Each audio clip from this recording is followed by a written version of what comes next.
Bueno, muchachos, vamos a realizar este ejemplo, el cual consiste en calcularle el valor de las resistencias a este circuito de divisor de polarización por divisor de voltaje. Vamos a utilizar un transistor que tiene un beta de 80 y lo vamos a trabajar en el punto de polarización de corriente de colector de 12 miliamperios y un voltaje colector emisor de la mitad de VCC. Entonces, como ya vimos en el ejemplo de la diapositiva, vamos a tener en cuenta para el diseño que aquí vamos a tener un voltaje de emisor y que va a ser el 10% de la fuente, el voltaje de la fuente, ¿sí? Eso siempre lo vamos a trabajar, o sea que el voltaje emisor será igual a una décima parte de VCC. ¿Listo?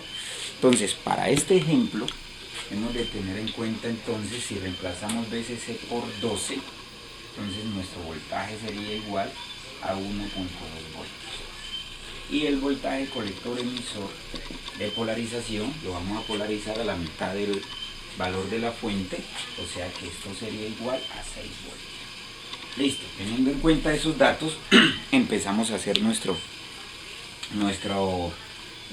cálculos. Entonces vamos a empezar por la malla de entrada, malla de salida primero, para hallar los valores de resistencia de emisor y de colector. Si tengo un voltaje, una corriente de colector de 12 miliamperios, para este método de configuración, se considera que la corriente de colector es aproximadamente igual a la corriente de emisor, o sea que la corriente de emisor sería igual a los 12 miliamperios. Aplicando ley de Ohm en esta parte, o sea en la resistencia de emisor, vamos a tener que la corriente de emisor será igual a voltaje de emisor sobre la resistencia de emisor. ¿Listo? De aquí despejamos el valor de la resistencia, o sea que la resistencia de emisor será igual al voltaje de emisor sobre la corriente de emisor. Si reemplazamos por estos valores, tendría 1.2 kiloohmios sobre 12 miliamperios. ¿Listo? Eso nos da una resistencia de emisor de, creo que 100 ohmios. Este valor nos da 100 ohmios. Vamos a probarlo con la calculadora. Tenemos 1.2 dividido en 12, nos daría 0.1 kiloohmio. 0.1 kiloohmio, aquí puse kiloohmios, este es voltios, 1.2 voltios. Y me da 0.1 kiloohmios, que es lo mismo de 100 ohmios. Entonces calculamos el valor de la resistencia. Ahora vamos a calcular la resistencia de colector. En la malla de salida tenemos que el voltaje puede repartir en dos: la corriente del colector por la resistencia de colector, o sea la caída que hay aquí, y el voltaje que hay entre el colector y tierra, aquí, o sea nuestro voltaje colector. Pues teniendo eso, hago la malla dice que la fuente es igual a IC por RC más el voltaje colector. O sea, estoy diciendo que el voltaje, los 12 voltios, se van a caer una parte aquí y otra parte entre este punto y este. ¿Listo?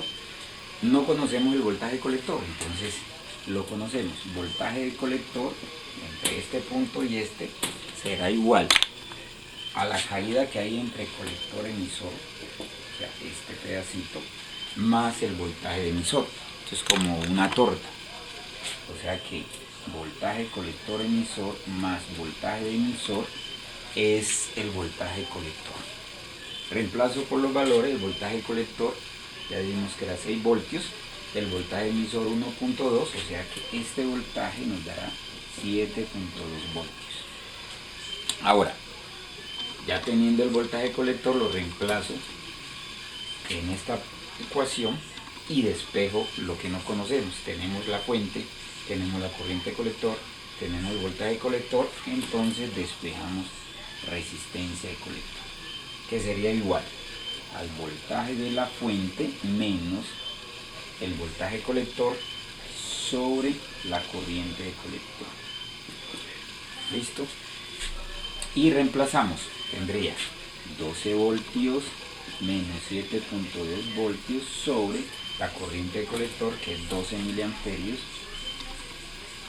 Esto nos daría un total de 4.8 dividido en 12, eso nos da 400 ohmios.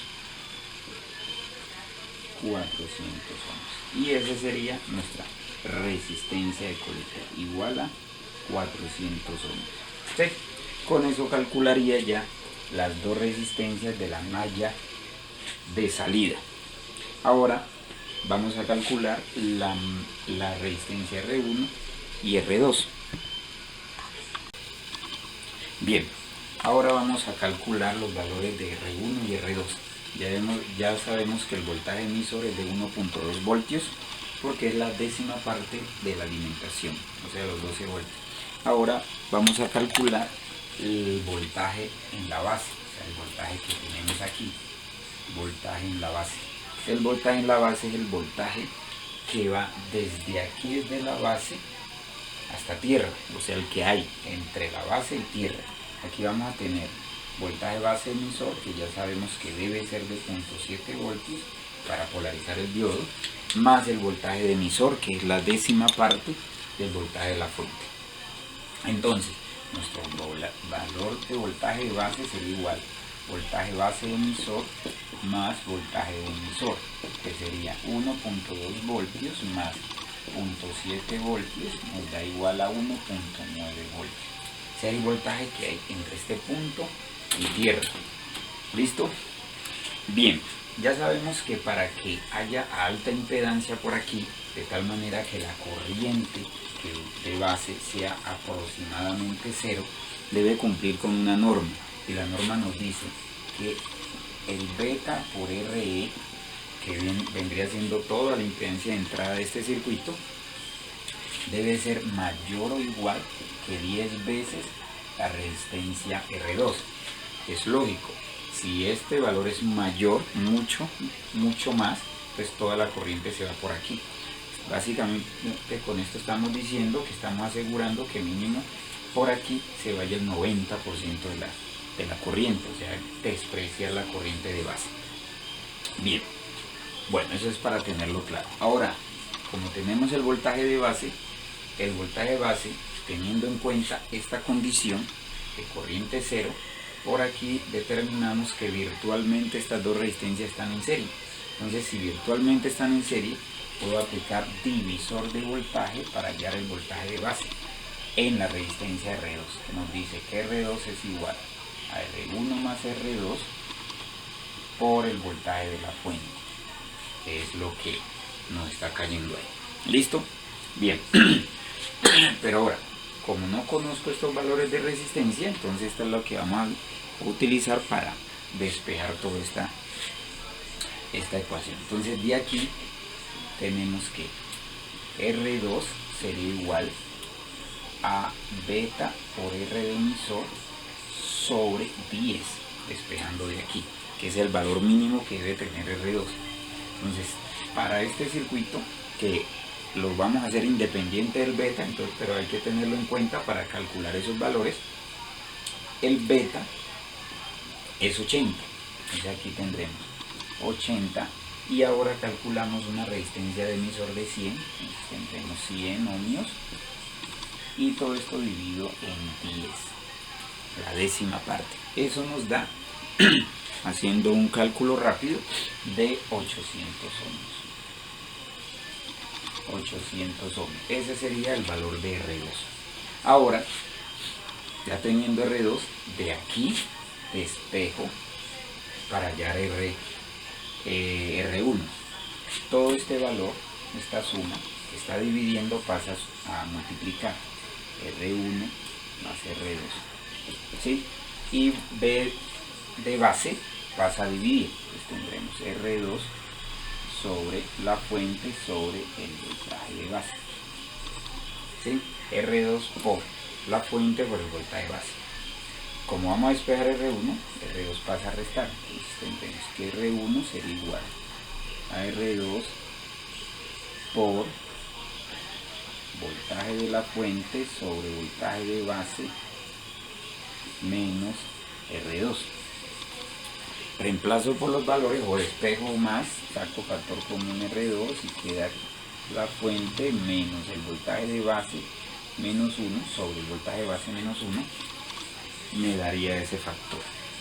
Reemplazo por los valores y esto me daría al realizar esa operación me da una resistencia de 4.25 kiloohmios. ¿Sí?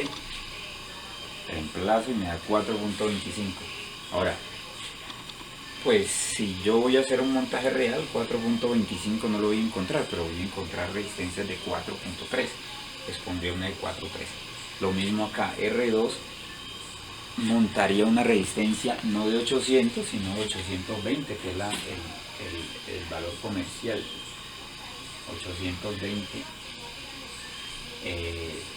820 ohmios. Les vendría aquí 820 ohmios y acá 4.3 kiloohmios. Esas serían las comerciales, por ejemplo. ¿Listo? Y ahí con ese ejercicio ya calculé las 4 resistencias y estaría listo mi circuito para montarlo y probar los valores, a ver qué tal. ¿Listo?